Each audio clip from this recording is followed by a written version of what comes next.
David Vizard here. You guys are watching PowerTec 10. Well, with all the videos that Andy and I have done, you would think that just popping over to the dyno cell where we are in our element would be a straightforward thing, and it'd be just point and shoot as we normally do. No, does not work like that, and we found out the hard way. Usually when we've done dyno shoots, there's only been one or two people there. But trying to do it with a whole team of people there who all have their own ideas of what we should be doing doesn't work.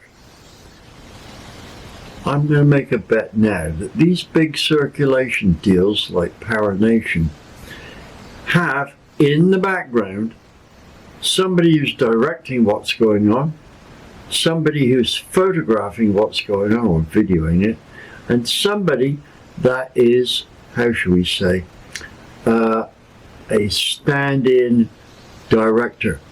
Maybe that director is also doing a editing deal on what's shot. So he'd go up to the guys and say, okay, I want you to say something like this. Now, I don't know for sure, but it'd be interesting to know how they do it, because that very clean procedure that we see is so often done on these big shows didn't happen with us. Everything we videoed on our first day was, from my point of view, scrap. Okay, Andy got some, and the other guys got some there.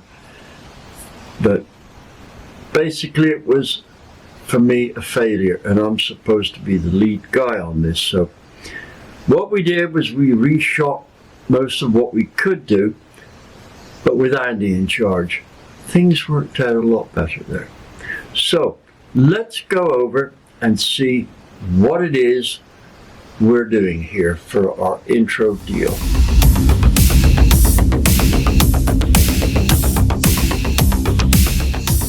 Greg, just remind me, is this the 383 or is it your kind of initial build of that 408 for the challenge? It's 408, 409 cubic inch. Yeah. If I've got this right, this is the one you just built. Correct. And basically you built it out of the parts you had over in the shop, well, more or less. I did one thing unique on this engine you might find interesting.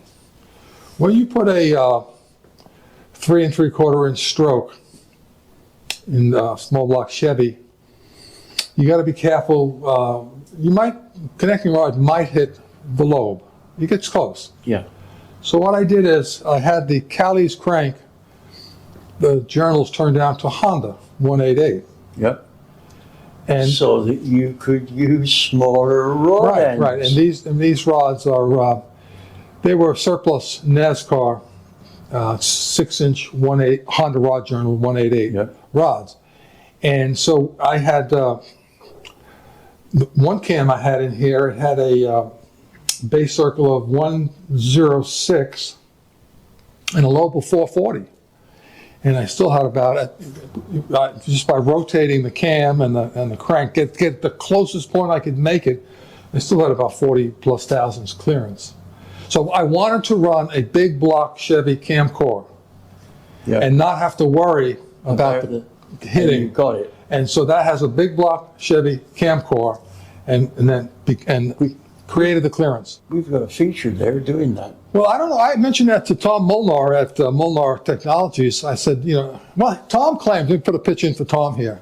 He claims he has some rods now, I guess they've been out a year or two, that are scalloped in a certain way that gives more clearance than your typical stroker clearance rods that are out there in the market.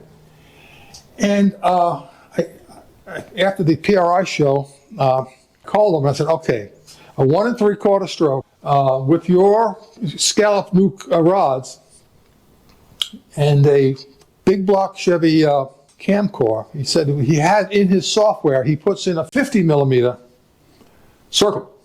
Now, big block Chevy is camcorder, journal size is like 20 thousandths less than 50 millimeter, but they use the same camcorder. So I told him, okay, take your software, use your 50 millimeter in your CAD, and with your rods and a 3 3/4 stroke, is there any clearance? And he says, yes. Well, that's interesting. I didn't know about that when I did all my Honda rod journal tricks, but I'm going to get a set of those rods one of these days and see if that turns out to be true. It might allow us to squeeze a little more than a 4-inch stroke in as well. Well, if you don't use the big block Chevy camcorder, then you could probably do that. Yes. Yeah. Anyway, let's get back to our test engine here. This being our introductory show concerning our new dyno, is that we've already got a collection of engines in store and engines that are approaching finishing. Now this one here is going to be either rebuilt or a new one built based on what we find for entering in the Chevy versus Ford versus Dodge. Our classic rivalry shootout, correct. And they're all going to be 408 inches, right? Well, a maximum of 410, and the specs. Well, yes. If you go, convenient for we're all within 408. an inch of one another. So if you go to raceenginechallenge.com, classic rivals there's the rules right there.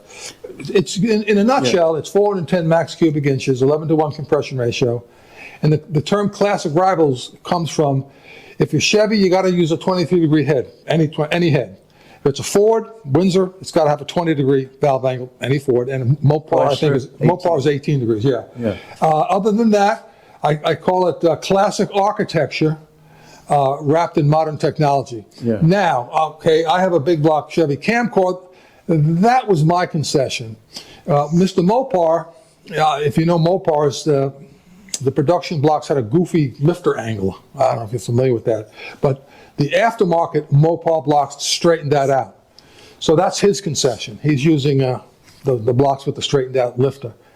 And the Ford, I guess he doesn't have any concession, but anyway, that's... They don't need it. They don't need it. They don't need it. Do they, Andy? Ford don't need a concession. Well, actually, that came about because the first guy that was going to play the role of the Ford man, he had an aftermarket block with a 9.2 deck height, which would be more inclined for the stroke here, giving a tighter compression height.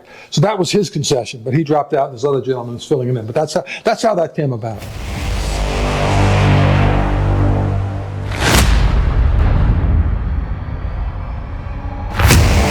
So all that sounded nice and simple.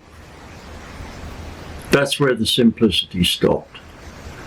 The plan was, after break-in, was to do an exploratory pull with everything set safe.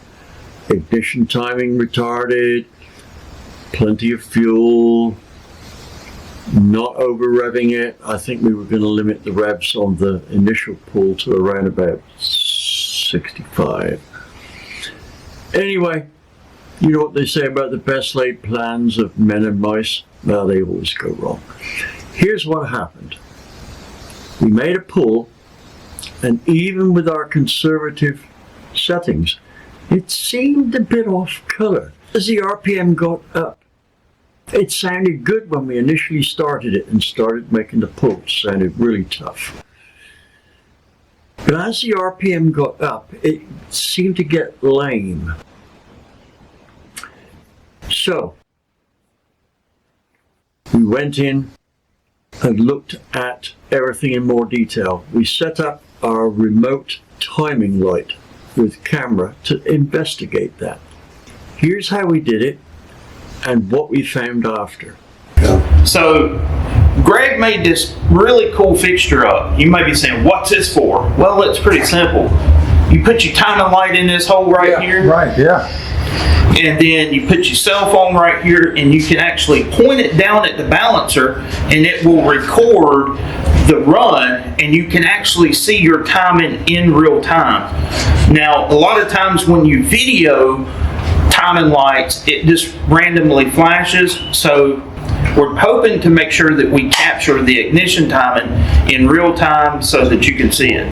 So that we can record, we hook up the timing light like so, and then mount the timing light in the fixture shown here. When the engine's running, this lights up the timing light, and the camera there records it.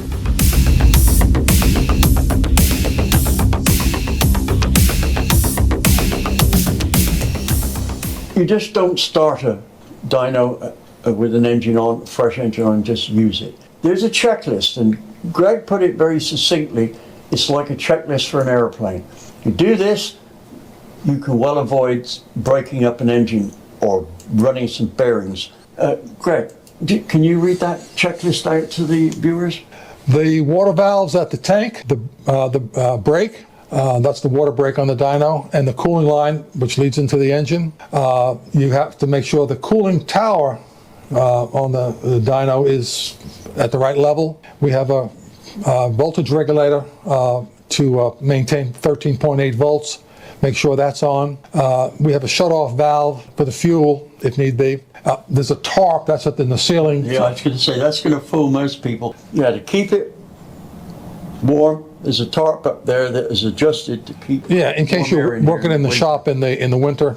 And then we have there's an exhaust fan in the back of the dyno room to pull air past the engine and any fumes up and out. And sometimes when the engine's running, you can't even hear it if it's on. But anyway, it's a checklist. And then there's the water pump.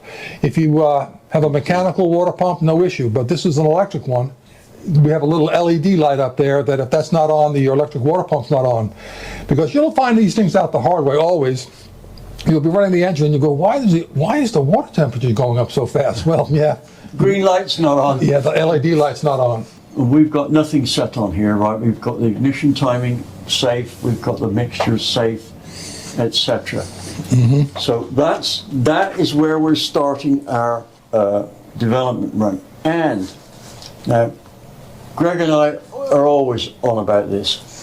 You don't put an engine on the dyno to find out how much power it's making. That's a fallacy. You put the engine on the dyno to find out how much more power you can make. We are at the bottom of the ladder at the moment with everything safe, and we're going to be looking at how we get more power in our next episode on this engine. What do you think, Greg? We're using Kevin Gerchen's Performance Trends simulation software here. Yeah, Engine Analyzer Pro. Engine Analyzer Pro, as Greg has pointed out. It's a pretty recent version, isn't it, Greg? This is 3.9. I've had it a while. Maybe they have an update. I don't know. But this, well, Kevin's always upgrading it. Yeah. Anyway, this is after a decent break-in. As soon as it's finished counting down here. There it is. What does it say for peak torque? 616. Right. And what was the peak horsepower?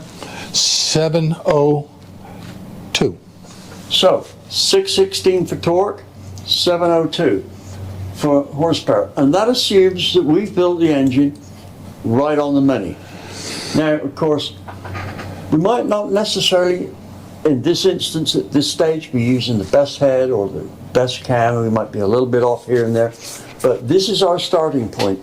We're going to work on this engine using this here beforehand to see which way we need to go and fine-tune the engine so that we actually get as close to those results as possible. Our approaching finishing. Now this one here is going to be either rebuilt or a new one built based on what we find for entering in the Chevy versus Ford versus Dodge. Our classic rivalry shootout, correct. And they're all going to be 408 inches, right? Well, a maximum of 410, and the specs. Well, yes. If you go, yeah, right, yeah. Convenient for we're all within 408. an inch of one another.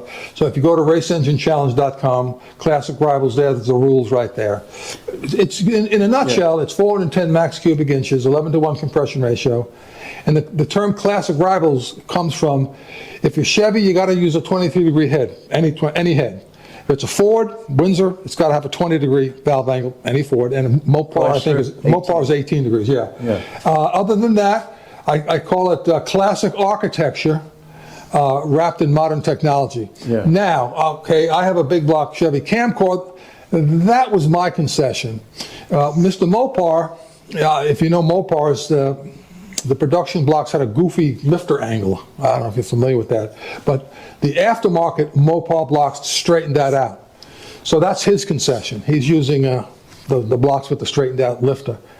And the Ford, I guess he doesn't have any concession, but anyway, that's... They don't need it. They don't need it. They don't need it. Do they, Andy? Ford don't need a concession. Well, actually, that came about because the first guy that was going to play the role of the Ford man, he had an aftermarket block with a 9.2 deck height, which would be more inclined for the stroke here, giving a tighter compression height. So that was his concession, but he dropped out and this other gentleman was filling it in. But that's how that came about.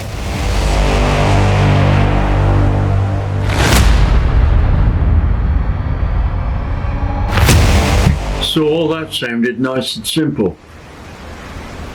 That's where the simplicity stopped. The plan was, after break-in, was to do an exploratory pull with everything set safe. Ignition timing retarded, plenty of fuel, not over revving it. I think we were going to limit the revs on the initial pull to around about 65. Anyway, you know what they say about the best laid plans of men and mice? Well, they always go wrong. Here's what happened. We made a pull, and even with our conservative settings, it seemed a bit off color. As the RPM got up, it sounded good when we initially started it and started making the pull. It sounded really tough. But as the RPM got up, it seemed to get lame. So, we went in and looked at everything in more detail. We set up our remote timing light with camera to investigate that. Here's how we did it and what we found after. So Greg made this really cool fixture up. You may be saying, what's this for? Well, it's pretty simple. You put your timing light in this hole right here. Right, yeah. And then you put your cell phone right here, and you can actually point it down at the balancer, and it will record the run, and you can actually see your timing in real time. Now, a lot of times when you video timing lights, it just randomly flashes. So we're hoping to make sure that we capture the ignition timing in real time so that you can see it. So that we can record, we hook up the timing light like so, and then mount the timing light in the fixture shown here. When the engine's running, this lights up the timing light, and the camera there records it.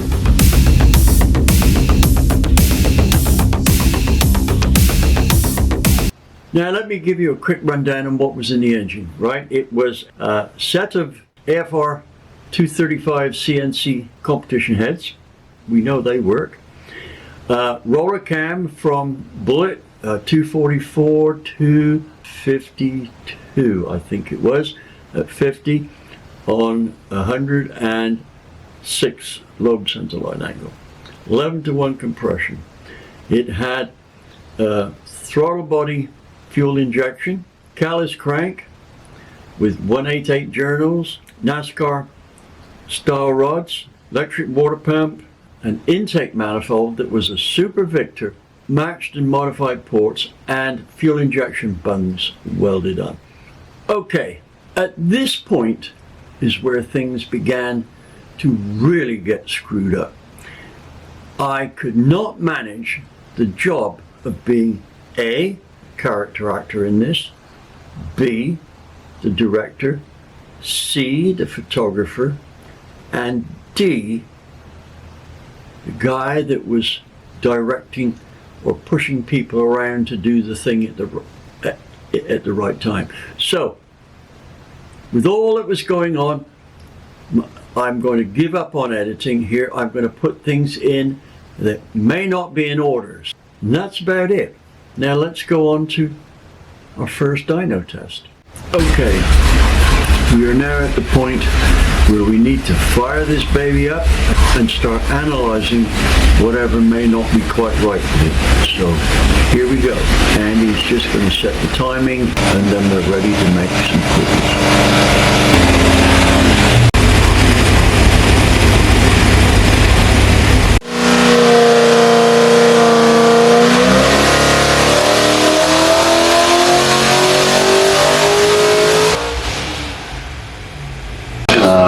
If you could hear me over everybody else talking, here the red lines are the first run we did. The thing we noticed here was it was way down on torque. If anything, Engine sounded good, but wasn't right.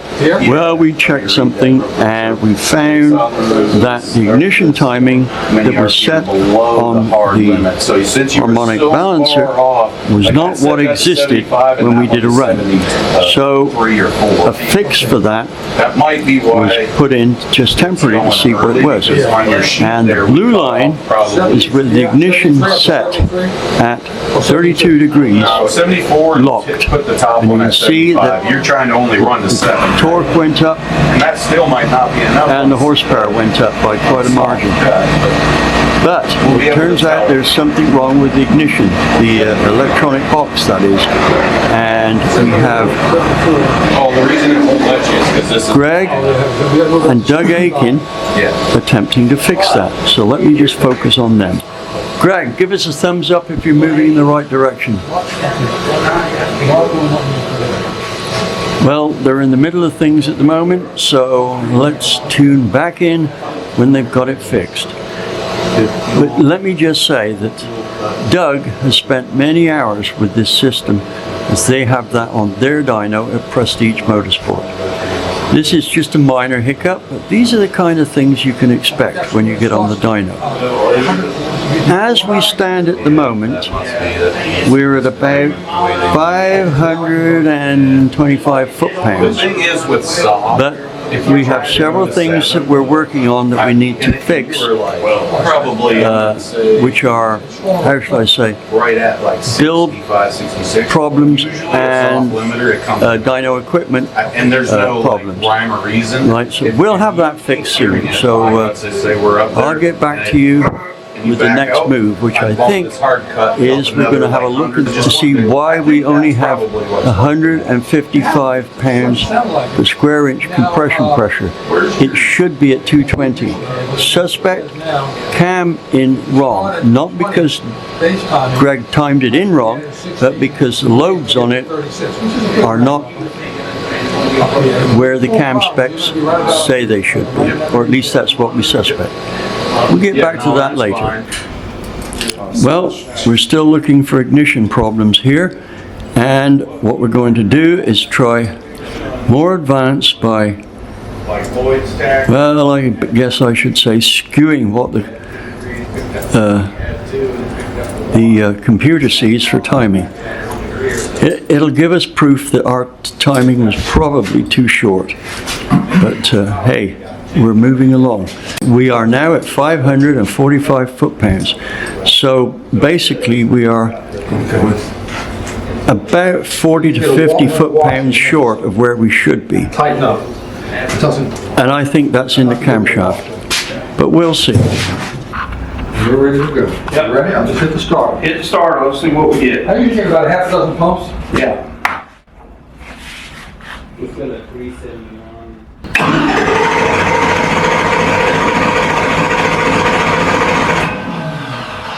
And we're at about 160. Still not good. Okay, cranking pressure 160. That's only 60 shy of where we should be. Well, certainly 40, 45. Yeah. See, that No, okay. Greg, you're going to see 210 at least. Mervyn? Sure. So you have a lot of This is the big guy, crew chief. high RPM, but then Right. your cranking pressure. Like I said in one of my videos recently, if there's any banging on the track and people get pissed off at What me, is this one? What's it on? this guy solves the situation. He is our bouncer. Just like that. Right? I remember when he waded into a group, parted them like that, and he said, fellows, is there a problem? And they all unanimously said, no, not really, Mary. Yeah, that was 2000. My God, that's 25 years ago. Right. You're actually getting on to be the age I was when I went down there. And all of you guys thought I was old. Okay, big guy. Yeah, we're looking good. Suck it in, tighten it up. Right, we done? Yeah, we know. Now, I know some of you are thinking, where's Brian Salter in all this? Well, to be honest, he's in a detached building from us, machining valves for a cylinder head that he wants to test. That's not the most interesting part, though. The interesting part is the engine he's testing it on. Let's look at and see where we're at this stage. Right, we're down on cylinder pressure. We can't get the spark right, and I haven't mentioned this before, but the mixture's a bit too rich. Now, where do we go from here? Well, it looks like before we get too serious on setting anything else up, we ought to tear into the engine a little bit and see what's going on here. So we may pull the induction system and the cylinder heads off and just check to see what we've got inside, but that'll be next time. One last thing from here. How many of you remember this puzzle from the previous episode? This is the clue that you have. Imagine you're in front of an audience and you've got a job to do, that is judge a competition, and you've got half an hour to solve this. Now, like I've said somewhere else here, I've made it one stage easier to solve. You try solving it. I'm sure some of you will, but I know I wouldn't. This is the puzzle that Dr. Bernowski had to solve whilst he was on TV during judging competitors in a half-hour show. Just in case you didn't get there, the answer is to be or not to be. That is the question. Now, I made it easier for us to solve because it's in English, but they made it hard for him to solve because it was in German. Fortunately, that was apparently not a big problem for him, because I also knew he spoke 6 languages fluently. Anyway, on to the end of our video. Well, that's it for now, folks. But I should say that there should be a bunch of videos coming up soon, because I've got about 3/4 of the way through 3 or 4 videos, but just haven't finished that last quarter. Anyway, thank you for watching, and I will see you all shortly, hopefully. Don't forget to subscribe, like, share, get notified, etc. And if you have any of those super thanks, great. We've got a big bill on parts to pay. Thank you.